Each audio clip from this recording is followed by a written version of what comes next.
Hi, welcome to Mobilize Hope. It's been a minute, but let's talk about it.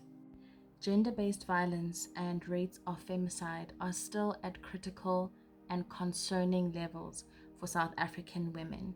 And because of this, it is critical that it remains a national crisis as well as a topic of discussion that is ongoing until there are tangible solutions to make us feel safer and, most importantly, to make us actually be safer. With that being said, in today's video, I want to address a topic that I believe is critically linked, attached to the hip of the issues that women and children face at the hands of gender-based violence, intimate partner violence, and to the unfortunate realities of femicide. This is a crisis that is not given much thought of, and it is that of male suicide. This video is not intended to be a who is more important video or what issue needs to be more urgently addressed video. It is a video about showing the multifaceted nature of why GBV, intimate partner violence, and femicide rates continue to be so high and are climbing every single day. According to research, roughly about 25 to 30 men commit suicide every day in South Africa alone. And as a matter of fact, South Africa is one of the countries in the world that has the highest rates of suicide, and in particular, male suicide. An estimate of about 3 out of 4 people who commit suicide in South Africa are men. I'll reiterate that this is not a competition of whose mental wellness we need to take care of first or whose is more urgent. The realities of the social ills in our country that affect people affect men and women alike. And at the same time, the effects of GBV, intimate partner violence, and femicide run concurrently with the rates of male suicide. Here's a deeper look into why. From a psychological point of view, men are known to be less likely to seek psychological support or ask for any sort of help when it comes to mental and especially emotional turmoil or challenges.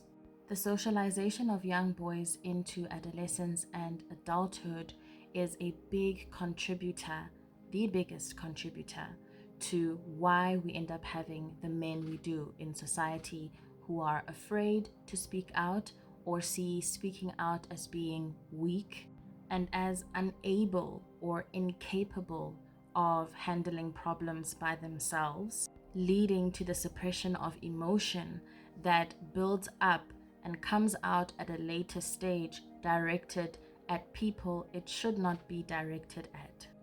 The emotional catharsis or emotional breakthrough that men tend to reach, especially in our country, is very sudden and tends to be severe, rather than nurtured in healing and progressing from the emotional turmoil they had been dealing with.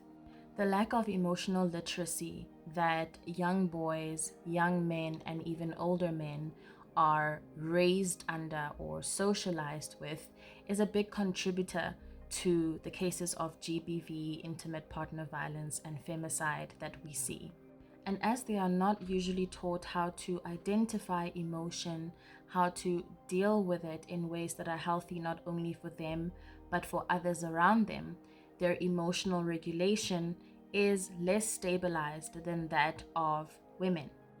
The pain that they feel from the challenges and issues they don't discuss or get help for doesn't just disappear.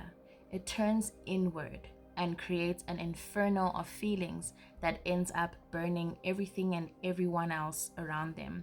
Men tend to then eventually express their emotions in very violent or very aggressive ways, not just towards other people, but towards themselves too.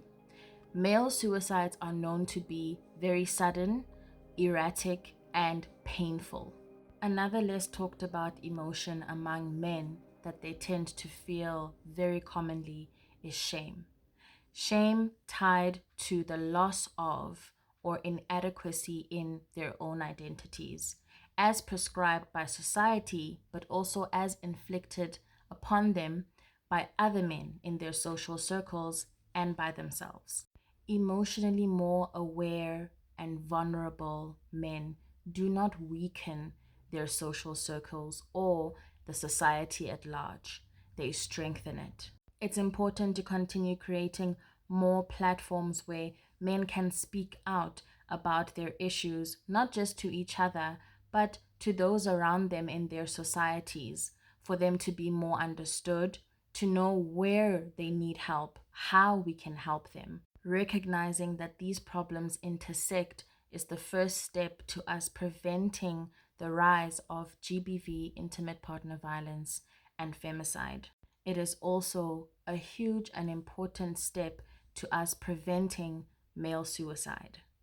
Remember, when it comes to mental health, silence can cost a person their life.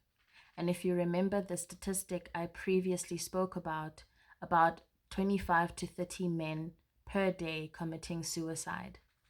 If you think about it in context, that is 30 fathers, 30 brothers, 30 sons, 30 friends, 30 partners in life, husbands, boyfriends, 30 human beings whose lives mean or had the potential to mean a great deal.